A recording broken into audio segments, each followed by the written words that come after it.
All right, whenever. Am I ready to go? All right, I'm James Nardone, chef owner of Elma in Fishtown.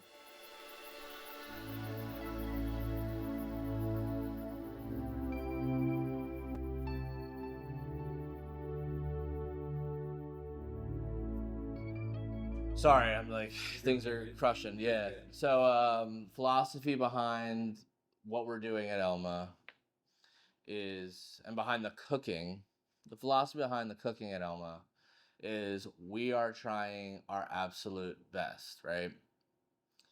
And that's just complete, like, raw, like, cooking the best to our ability, buying the best to our ability, and just really just busting our asses for our guests. And people that come in here, if you come in here and you sit for an a la carte service or a tasting menu service, you'll see how hard we work for you. It is like the best value to come into a restaurant like this. You have like extremely experienced cooks and front of house just basically taking care of you and like 12 other people. Like, this isn't a place where you're sitting around wondering what's happening. We are constantly, if you're in here, you are our absolute priority. So that, along with the cooking, that's that's our philosophy. Is not just, the actual cookery. It's like the actual guest experience, and not even that, just being hospitable and being like a real, being real as hell, like knowing like how to take, cues. And there's no other restaurant that can do that unless you're this size. And like there's a few of us in Philly right now, but if you have a bigger restaurant, there's no way. I guarantee it. My wife and I go out to these restaurants. Guaranteed, it is not. You can't do it. It's impossible. It is impossible if you have more than like 20 seats to be able to focus on a singular guest experience in here.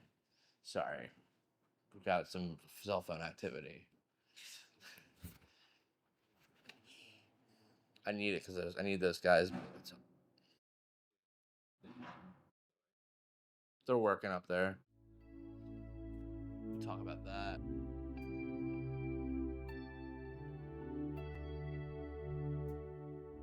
Why do I do chef service here? It's not just chef service. It's you're in basically. This is like my. I would tell you I probably spend more time here than my own home. So if you come in here, no one's gonna know how to navigate your experience better than me. So it's not just like chef service. It's I'm doing service. It's not like just my cook. We've had cooks punch in before, and they help out. They'll walk with me. They'll do a drop phrase here and there, but no one has that acute sense of there's no like the detail level just isn't there, and it's not to fault anybody. There's not the I can't train you enough or show you enough times to where you'll actually be so in tune with it as I will. So it makes more sense for me just to do it and assure that the guests have the best time they can, like the best experience they can have. Um, I'm a bit of a controlling guy. I know I am. I'm working on being a little like letting go a little bit, but it's all for the best interest of the guest. That's 100% why I'm so, hardline about it. But that's why we do it, and it works, and the guests love it. They come in here for a little bit of both, like the service perspective, where they get to deal with me, and definitely the food. So it's win-win. That's why.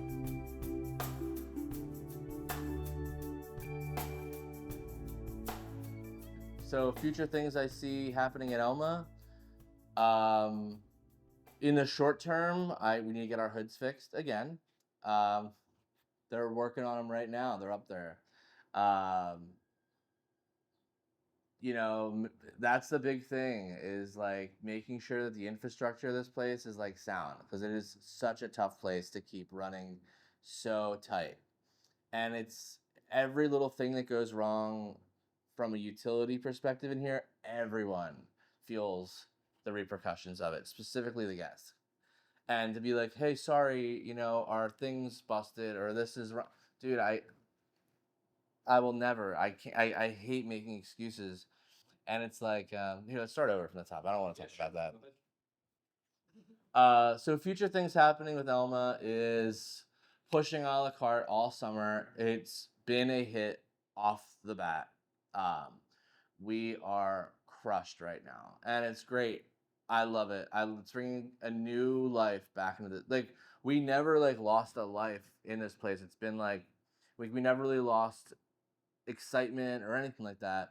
It's just generating a new turn and burn kind of situation in here that's like such a great, like it's so alive on those nights. Like if we do like 35, 40 covers of a la carte, it is just buzzing in here. And that's something that I think this restaurant was always just in dire need of. Because a la carte, if we're busy on a la carte, it's fun and we're great and I love it. It's just, it's not so, it's a little bit more of a high touch where it's a little bit less, it's not as chaotic, but it's not chaotic in a way where like we're missing things or the guests are having a bad time. The guests are having a great time. Just we're throwing pans around back there. And it feels like really like real cooking. Brings me back to like when I was a young cook along these lines and just getting buried, like absolutely smashed. And it's just that's great. It creates a great it gets the team closer when you're working like that. You build these better relationships with your team. And I think it just makes you such a tighter restaurant. Um, I think personally, this is some of the best food I think I've ever cooked ever. It's just simple. It's not these like 12 ingredient like all this footwork on plating. It's just simple food, and I think that's where this restaurant's going is simplify everything. And right now it's working so well. And the team, I couldn't give them really any more credit because they're all killing it. We're all just doing it together. We'll be able to do it alone. So that's where we're at.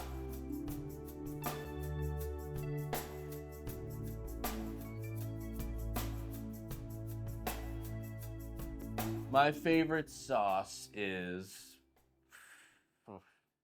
That's a tough one.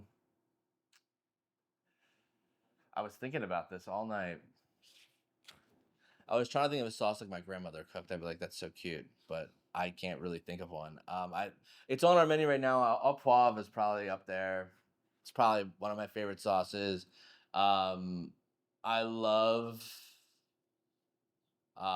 I think equally in a different application, like either béarnaise or hollandaise. I love a nice eggy sauce. I love sauce grabiche as well. So I'll give you a few. I can't pick just one. It's like what's your favorite band? What's your favorite song?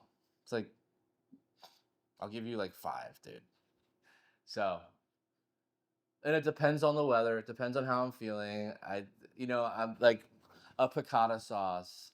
A Villa de Roma like classic like tomato sauce. You know, um, like a brown gravy on like egg foo young. Like, what are we talking about? It depends on how I'm feeling. If I'm depressed, if I'm happy, if I'm mad, if I'm whatever. I think it always depends on that, and I think that's why cooking is so important. It's such an emotional connection. It's like, how am I feeling? What am I in the mood for? So I can't pick just one, sir. I refuse to.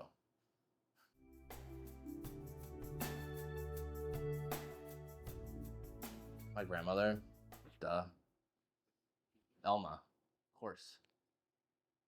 Who else do I want to cook for? There's no one else I'd want to cook for at this point. It's like your dream when they ask the golfers and shit like, yo, like epic epic foursome. Who are the three guys you're going out with? And Tiger Woods is like my dad who's dead, my son, and like I don't need anybody else. So that's who I would cook for, or my father.